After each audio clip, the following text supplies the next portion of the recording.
தலைகளை தாழ்த்தி ஜெபிப்போம். எங்களை அதிகமாய் நேசித்து வழிநடத்தி வருகின்ற எங்கள் அன்பின் பரலோக பிதாவே, அப்பா, இந்த ஜெபிக்கக்கூடிய வேலையை தந்த மேலான கிருபைக்காக கோடான கொடி ஸ்தோத்திரங்களை ஏறெடுக்கிறோம் ஆண்டவரே. அப்பா, இன்று தாசனை மறைத்து நீர் பேசின ஒவ்வொரு வார்த்தைக்காகவும் கூட நன்றி செலுத்துகிறோம் ஆண்டவரே. அப்பா, உம்முடைய வருகைக்காக ஆயத்தப்பட ஆண்டவரே எங்களை நீர் தயார்படுத்தி கொண்டிருப்பதற்காக கூட நன்றி ஆண்டவரே. ஏசப்பா, இன்றும் ஆண்டவரே வந்திருக்கிற ஒருவரும் ஆண்டவரே வெறுமையாய் போய்விடாதபடிக்கு ஆண்டவரே என் தேவன் ஆண்டவரே, அப்பா, வார்த்தைகளை கொண்டு நீரே பேசும்படியாக கூட செபிக்கிறோம் ஆண்டவரே. என்ன வார்த்தைகளை கொண்டு பேச இருக்கிறீங்களோ தகப்பனே, அந்த வார்த்தைகளை கொண்டு என் தேவன் ஆண்டவரே பேசுங்க ஆண்டவரே. ஏசப்பா, ஒவ்வொருடைய இருதயத்தையும் அறிந்திருக்கிற தேவன் ஆண்டவரே, அப்பா, உம்முடைய வேத வசனத்தின் மூலமாக பேசக்கூடிய மேலான கிருபைக்காக கூட நன்றி செலுத்தி செபிக்கிறோம். ஆமென். மத்தேயு எழுதிய சுவிசேஷம் 5வது அதிகாரம் 4வது வசனம். மத்தேயு எழுதிய சுவிசேஷம் 5வது அதிகாரம் 4வது வசனம்.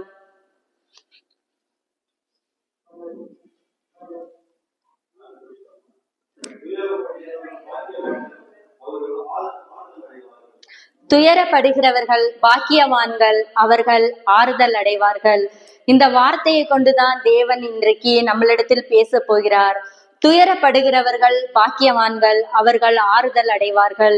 இதே காரியத்தையும் குறித்து லூக்கா எழுதிய சுவிசேஷம் 6வது அதிகாரம் 21வது வசனத்தில் அருள்நாதர் இயேசு பேசும்போது சொல்லுகிறார், அழுகிற நீங்கள் பாக்கியவான்கள், இனி நகைப்பீர்கள். நம்ம இப்ப ஏதாவது ஒரு வீட்டுக்கு போய் அவங்க துக்க நிகழ்வோடு இருக்கும்போது நம்ம ஆறுதல் தான் சொல்லுவோம். நீங்க கவலைப்படாதீங்க, இயேசுவின் இடத்தில் வேண்டுங்க, பிரேயர் பண்ணுங்க அப்படின்னுவோம். ஆனால் அந்த இயேசு நம்மளை பார்த்து சொல்லுகிறார், துயரப்படுகிற நீங்கள் பாக்கியவான்கள், இனி ஆறுதல் அடைவீர்கள். அழுகிற நீங்கள் பாக்கியவான்கள், இனி நகைப்பீர்கள்.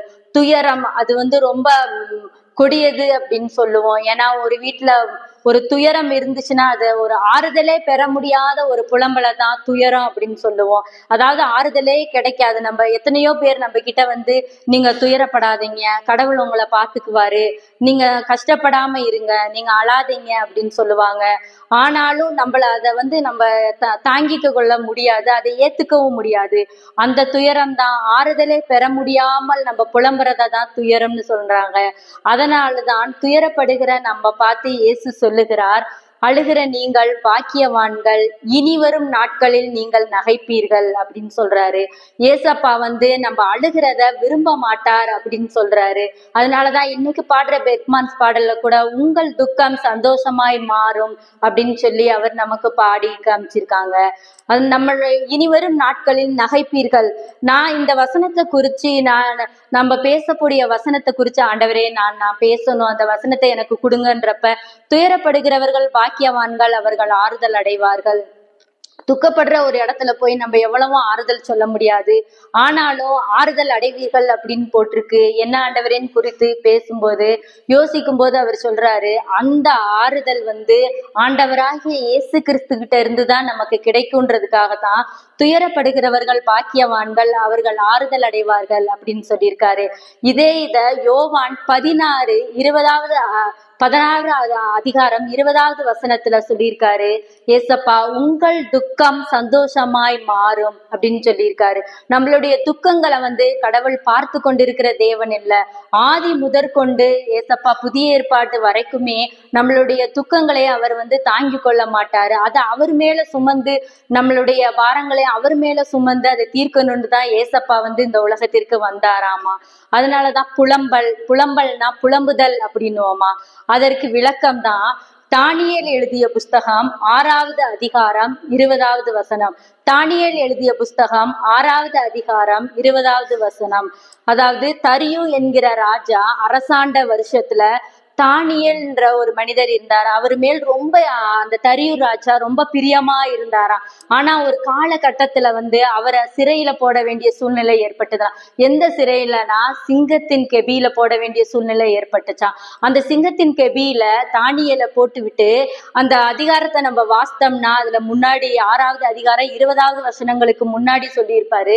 அந்த தரியூர் ராஜா முழுவதும் உணவு உண்ணாமலும் தூங்காமலும் அவர் இருந்தார்னு சொல்லி போட்டிருக்காங்களாம். அதாவது அந்த தானியலை குறித்து அவர் அவ்வளவு துக்கப்பட்டு இருக்காரு. ஐயோ, ஒரு நல்ல ஒரு நீதிமான கொண்டு போய் நான் சிங்கத்தின் கெபியில போட்டுட்டேனே, அதுவும் பசியோட இருக்குமே, அத்தனை சிங்கங்கள் அவரை விழுங்கி இருக்குமோ.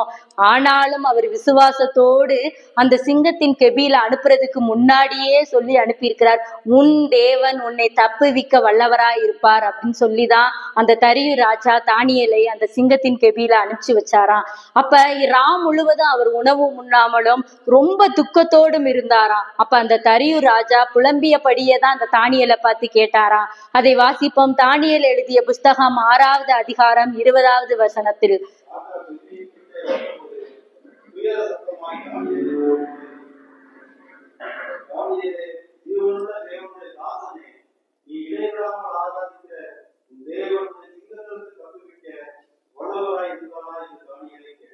அதாவது தரியூர் ராஜா துக்கத்தோட தானியேலே, ஜீவனுள்ள தேவன் உன்னை தப்புவிக்க வல்லவரா இருந்தாரா. அப்ப கண்டிப்பா தப்புவிப்பாருன்ற விசுவாசத்தோட தான் அவரை சிங்கத்தின் கெபியில போட்டிருக்காரு. முழுவதும் துக்கத்தோட அவர் எப்படா விடியும் அப்படின்ட்டுன்னு அவர் கிழக்கு வெளுக்கு முன்னே, அதாவது விடியற் காலத்துக்கு முன்னே எந்திரிச்சு அந்த சிங்கத்தின் கெபியில இருந்து உரத்த சத்தமாய் அவர் சொன்னாராமா. அதாவது ராஜா இயேசு கிறிஸ்து உன்னை தப்புவித்த வல்லவரா இருக்கிறாரா அப்படின்னு சொல்லி கேட்டாராமா. அதே போலதான் ஆண்டவரே இயேசப்பா, பாப்பா 7th படிக்கும்போது, அதாவது 7th படிக்கும்போது 3 வருடங்களுக்கு முன்பாக நான் வேலை செய்துட்டு இருக்கிறப்ப எனக்கு ஒரு போன் வந்தது. அவங்க ஸ்கூலுக்கு கேம்புக்கு போயிருக்காங்க. ஹாஸ்பிட்டல்ல இருந்து போன் பண்ணி எனக்கு பேசினாங்க. இந்த காதுல இருக்கிற பிரச்சனை எத்தனை வருஷமா இருக்கு அப்படின்னு சொல்லி கேட்டாங்க. அது சின்ன வயசுல இருந்தே இருக்கணும், இன்னும் நீங்க அதை பாத்துக்கலையா, உடனே நீங்க ஜிஹெச்சுக்கு நீங்க போங்க, உடனே நீங்க போகணும்னு சொல்லி கூப்பிட்டார்கள். உடனே இவருக்கும் போன் பண்ணி நான் கூப்பிட்டு ஹாஸ்பிட்டலுக்கு பாப்பாவையும் கூப்பிட்டு பர்மிஷன் கேட்டு ஹாஸ்பிட்டலுக்கு போனோம். அங்க சர்ஜன் டாக்டரை பார்த்தோம். பார்த்த உடனே அவர் இங்க எந்த இதுவும் செய்ய முடியாது, நீங்க மதுரை ஜிஹெச்சுக்கு நீங்க கூட்டிட்டு போங்க, ராஜாஜி மருத்துவமனைக்குன்னு சொல்லிட்டாரு. ஒரே நாள் தான், அடுத்த நாள் உடனே நாங்க மதுரை ஜிஹெச்சுக்கு பாப்பாவை கூட்டிட்டு போயிட்டோம். கூட்டிட்டு போனா டாக்டர் எதுவுமே சொல்ல மாட்டேன். நான் ரொம்ப விசுவாசத்தோடு அங்க போய் உட்காந்துருந்தேன். பாப்பாக்கு ஒண்ணும் இல்லைன்னு சொல்லி வீட்டுக்கு அனுப்பிச்சிருவாங்கன்னு சொல்லி உட்காந்துருந்தேன். ஆனா அந்த டாக்டர் 1/2 மணி நேரமா பேசினதை நான் ரெக்கார்ட் பண்ணி, ஏன்னா அவங்க மெடிக்கல் லாங்குவேஜ் நமக்கு புரியாது, தங்கச்சிட்ட காமிப்போன்னு சொல்லிதான் ரெக்கார்ட் பண்ணி வச்சிருந்தோம். அந்த நேரத்துலதான் அவரு பேசுறப்ப நான் அப்படியே எனக்கு தலையே சுத்திருச்சு. அந்த இடத்துலயுமே விழுந்துடலாமா அப்படின்ற மாதிரி தோணிருச்சு. அதாவது சர்ஜன் பண்ணாலும் அதை காப்பாற்ற முடியாது, அதுக்கு நீங்க ஓகேன்னு சொன்னா நீங்க சைன் பண்ணுங்கன்னு சொல்லிட்டாரு. உண்மையிலே 2 வருடமாக எப்படி அந்த தரியூர் ராஜா தானியலுக்காக புலம்பினாரோ அதே போல 2 வருடமாக என்னுடைய மகளுக்காக நான் புலம்பினேன். கடவுளிடத்தில் கேட்டேன், எசப்பா நீங்க கொடுத்த பெண் பிள்ளை, நீங்க கொடுத்த வாழ்க்கை எனக்கு இது, எதனால எனக்கு இவ்வளவு ஒரு போராட்டம் அப்படின்னு சொல்லி 2 வருட காலமாக நான் புலம்பினேன். அதற்கு 2 வருடம் கழித்து என் தேவன் பதில் தந்தார். மதுரை மீனாட்சி மிஷல் ஹாஸ்பிட்டல்ல போய் ஊசி போட்டு இன்று அவர் நலமுடன் இருக்கிறார். அதனால புலம்பலை அவர் ஆனந்த களிப்பாக மாற்றக்கூடிய தேவன். நம்ம புலம்பி கொண்டிருக்கிறோம், அவர் நம்மள ஜபத்தை கேட்க மாட்டார் நம்ம நினைக்க வேண்டாம். நம்மளுடைய ஜபத்திற்கு பதில் வரும். போன வாரம் நம்ம பாஸ்டர் அன்னை ஜெபிச்ச மாதிரி ஒரு சில ஜபங்களுக்கு உடனே பதில் வரும், ஒரு சில ஜபங்களுக்கு நேரம் கழித்து தான் பதில் வரும், ஒரு சில ஜபங்களுக்கு இது நீ ஆறுதலே படுத்த முடியாதுன்னு கடவுள் நினைச்சிட்டாருன்னா அந்த ஜபங்களுக்கு பதிலே கிடைக்காதான். உண்மையிலே போன வாரம் அவங்க ஜெபிக்கிறப்ப நானும் அதை தான் நினைச்சேன். அதோடு இன்று நாம துயரத்தோடு வந்திருக்கிறோமா, அதுதான் 1 தீமோத்தேயு 3வது அதிகாரம் 16வது வசனம் சொல்லுகிறது, தேவன் மாம்சத்திலே வெளிப்பட்டார் என்று. தேவன் எதற்காக மாம்சத்திலே வெளிப்பட்டார்? நம்முடைய பாவங்களை அவர் மீது சுமந்து கொண்டு நாம துக்க முகத்தோடு இருப்பது நம்முடைய தேவனுக்கு பிரியமானதா இல்லையாமா. அதனாலதான் நம்முடைய பாவங்களை அவர் மீது சுமந்து கொண்டார் அப்படின்னு சொல்லி போட்டிருக்கோம். புலம்பல் வந்து 2 வகையான புலம்பல் இருக்குமா. ஒன்று நம்பிக்கையே இல்லா புலம்பல். அதற்கு எடுத்துக்காட்டு தான் ஏசாயா எழுதிய புஸ்தகம் 38வது அதிகாரம் 14வது வசனம். ஏசாயா தீர்க்கதரிசி நாட்களில் வாழ்ந்த எசேக்கியா அரசன் வந்து நோய்வாய்ப்பட்டாராம். அந்த ராஜா மரித்து போவார் என்று வைத்தியர்களும் சொன்னார்களாமா, தீர்க்கதரிசிகளும் சொன்னார்களாமா. அப்ப அவரு எப்படி புலம்பினார் என்பது ஏசாயா எழுதிய புஸ்தகம் 38:14 சொல்லுது. புறாவை போல அவர் புலம்பினார் அப்படின்னு சொல்லலாமா. அதாவது புறாவிற்கு ஒரு குணம் உண்டாம். என்ன குணம்னா, ஆண் புறா மரித்து போனால் பெண் புறா புலம்பிக் கொண்டே இருக்குமாம். பெண் புறா மரித்து போனால் ஆண் புறா புலம்பிக் கொண்டே இருக்குமாம். எது வரைக்கும் புலம்புமாம்? சாகும் வரைக்கும் புலம்புமாம். அதே போலதான் அந்த எசேக்கியா ராஜாவும் சாகும் வரைக்கும் புலம்பிக் கொண்டேதான் இருந்தாராம். அதனாலதான் அது வந்து ஒரு நம்பிக்கையலா புலம்பலை பற்றி குறிக்கிறது. அதேதான் நம்ம ஆதியாகமும் 37வது அதிகாரம் 35வது வசனத்துல, ஆதியாகமும் 37:35 சொல்லுறது, யாக்கோபு தன் செல்ல மகன் யோசேப்பு மரித்தான், அவனுக்காக அவன் ஆறுதலே அடைய முடியாமல் இருந்தாராமா. ஆதியாகமும் 37:35 வாசிப்போம். ஆதியாகமும் 37:35.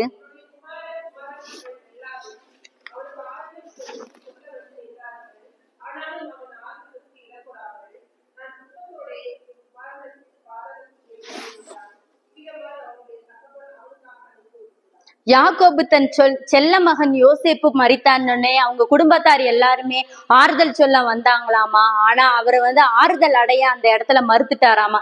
யாருமே என்ன ஆறுதல் படுத்தாதீங்க, என்னை தனியா விட்டுருங்க, நான் தனியா இருந்துக்கிறேன், என்னுடைய மகனுக்காக நான் அழுது புலம்பினேன்னாச்சும் அந்த புலம்பல் எனக்கு தீரும்னு சொல்லியிருக்காராமா. அதே போல மற்றொரு பக்கம் வந்து பார்த்தோம்னா நம்பிக்கையுள்ள புலம்பல். நம்பிக்கை உள்ள ஒரு புலம்பலுக்கு எடுத்துக்காட்டு வந்து நம்ம தாவீது நம்ம சொல்லலாம். அதாவது சங்கீதங்களின் புஸ்தகம் 86வது அதிகாரம் 7வது வசனம். சங்கீதங்களின் புஸ்தகம் 86வது அதிகாரம் 7வது வசனம். நான் துயரப்படுகிற நாளில் உம்மை நோக்கி கூப்பிட்டேன், நீ என்னை கேட்டறிவிடும். நான் எந்த நேரத்துல எந்த இடத்துல துயரப்பட்டாலும் நான் உம்மை நோக்கி கூப்பிடுவேன், நீர் என்ன எப்பயுமே நீங்க எங்களை பார்த்துக்கிட்டே இருக்கீங்க, எங்களுடைய ஜெபத்தை கேட்பீங்க அப்படின்னு சொல்றாரா. யாரை நோக்கி அந்த தாவீது கூப்பிட்டார்னா, தேவாதி தேவனை நோக்கிதான் ஒவ்வொரு விஷயம் கூப்பிட்டாராமா. தேவன் எப்படிப்பட்டவர் பிரியமானவர்களே. 2 கொரிந்தியர் 1வது அதிகாரம் 3வது வசனம் சொல்லுகிறது, சகல ஆறுதலின் தேவனாமா. தேவன் எப்படிப்பட்டவர்? சகல ஆறுதலின் தேவனாமா.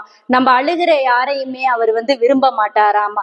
அதே போல 2 கொரிந்தியர் 7வது அதிகாரம் 6வது வசனத்துல சொல்லுகிறது, சிறுமைப்பட்டவர்களுக்கு ஆறுதல் செய்கிற தேவனாமா. அதாவது நம்மளுடைய தேவன் வந்து ஆறுதலின் தேவன்றத பல இடங்களுக்கு எடுத்துக்காட்டாய் இருக்கிறது. அதே போலதான் சொல்லுகிறார் ஏசாயா எழுதிய புஸ்தகம் 51வது அதிகாரம் 12வது வசனத்துல. ஏசாயா எழுதிய புஸ்தகம் 51:12, நானே உனக்கு ஆறுதல் செய்கிறவர்.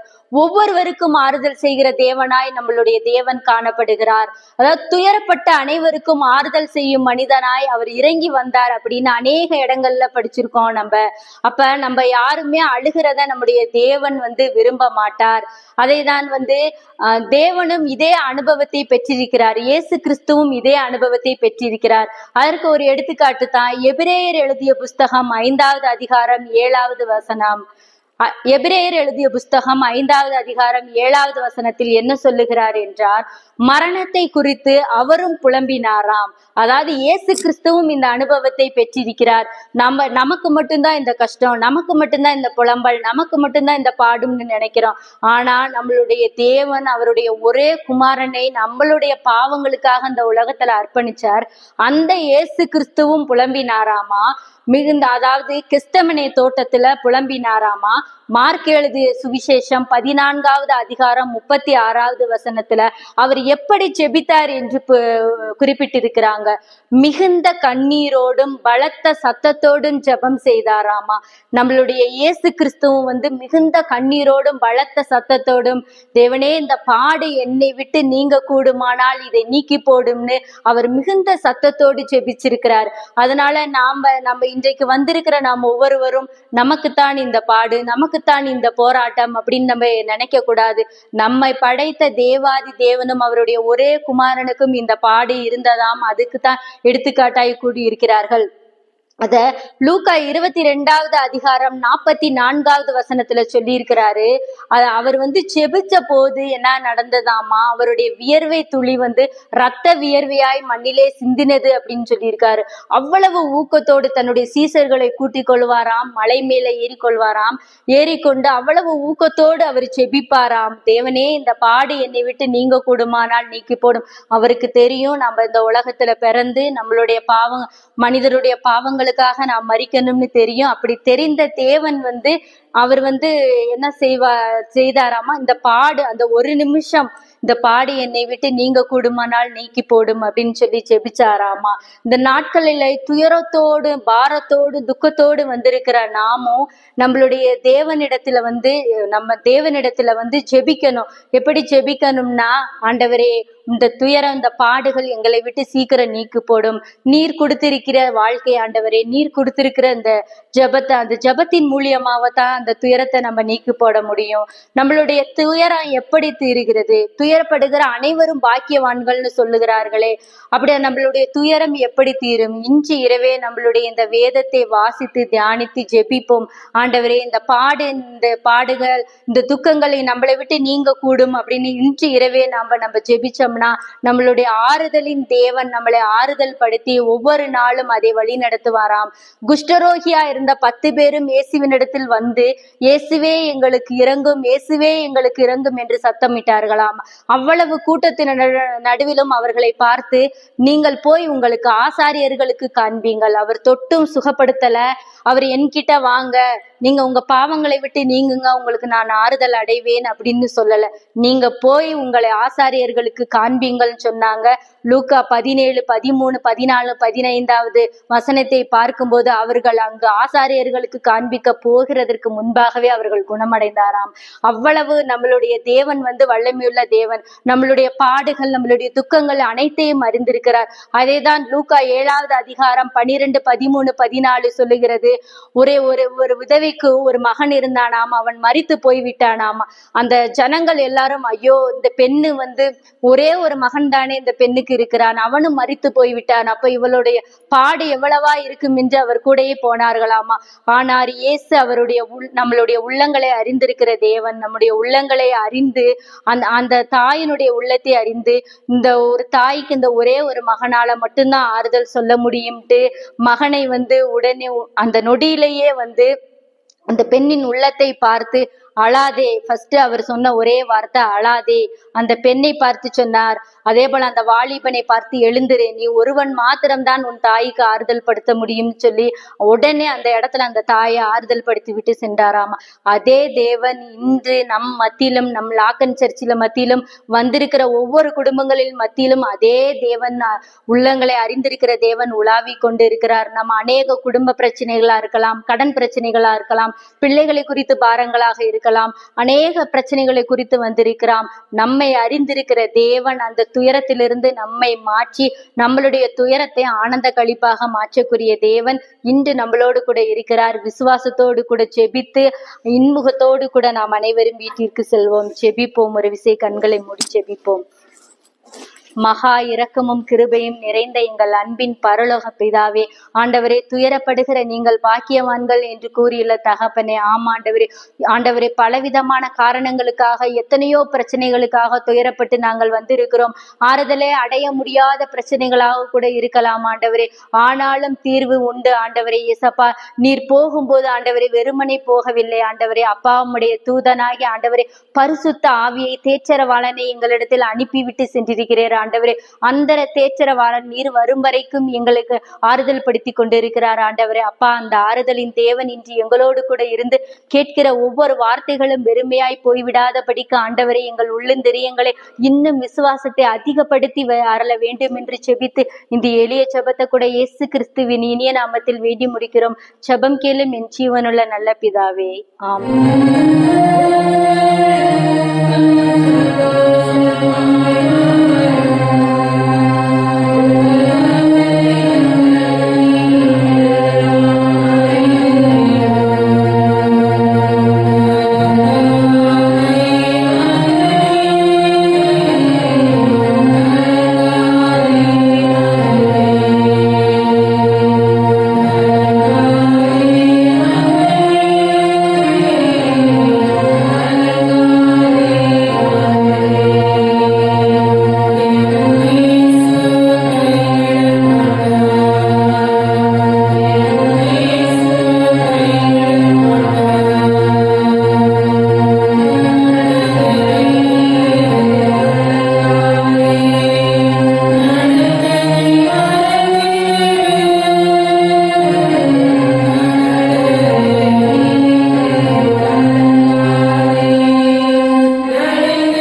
13ஆம் நம்பர்னாவே எல்லாருமே ஒரு மாதிரி வித்தியாசமா நினைப்பாங்க. ஆனா ஆண்டவர் வேதத்துல அந்த 13ஆம் நம்பரை ரொம்ப விசேஷித்த விதமா கொண்டு வந்திருக்கிறாரு. 12 கோத்திரங்கள் இருந்த இடத்துல ஆண்டவர் 13 கோத்திரமா வர வச்சாரு. எப்ராஹிம் மனைசேவர் 2 கொண்டு 13 கோத்திரமா கொண்டு அதை சிறப்பாக கொண்டு வந்தாரு.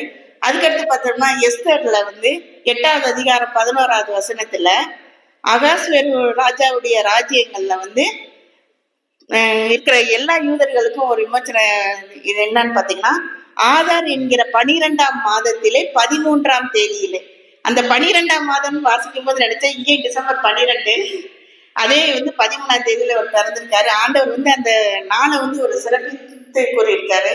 அது மட்டும் இல்ல, இன்னும் வேதத்துல அதிக சிறப்பு என்னன்னு பாத்தீங்கன்னா 1 கொரிந்தியர் 13வது அதிகாரம் 13வது அதிகாரம் ஃபுல்லாவே பார்த்தோம்னா ஆண்டவர் அன்பு குறித்து மட்டும்தான் பேசுறாரு.